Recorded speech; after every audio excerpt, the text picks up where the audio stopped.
erga haaceen du'ee hin qabnu gammachuu dhugaa dhiiga haacee maaf dhiibne dubbachuu obsinus dadhabne haacaaluu dagachuu obsinus dadhabne haacaaluu dagachuu gootaa fi qabsaayaa haacaaluu hundeessaa fakkeessuu hin beeku waan dhugaa murteessaa kanaaf shiraa nyaattee diinonni nu keessaa erga haaceen du'ee arratti hoggaa shanii dagachuu dadhabne gadda guyyaa sanii seenaa haacee keenya dubbachuu fi ani waxabajjii 22 kan guyyaa wiixataa diinni haacee nyaattee godhatte irbaata dukkanni nubbuute bariisaa kibxataa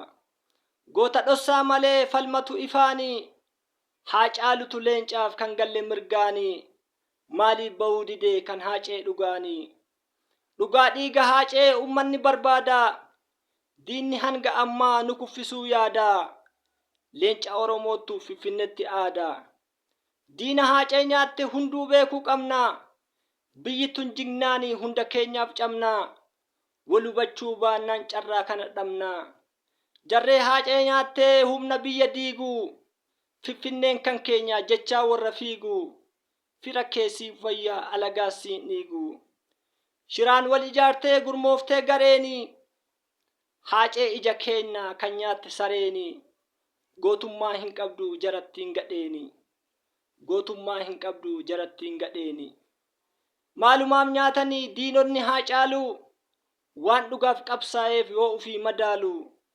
oromoota hundaa namni isa dhaalu oromoota hundaa namni isa dhaalu goota akka taadhee ka hujii mul'ataa yoo haaceen bookkisu diinatu rifataa farda kee finfinnee eenyutu yaabbataa farda kee finfinnee eenyutu yaabbataa farda kee finfinnee eenyutu yaabbataa geerrasa kee yaadee bu'a yeroo hundaa eenyutu isaa waltajii gurguddaa asirratti umuree seenaan kan kee guddaa asirratti umuree seenaan kan kee guddaa galatoomna.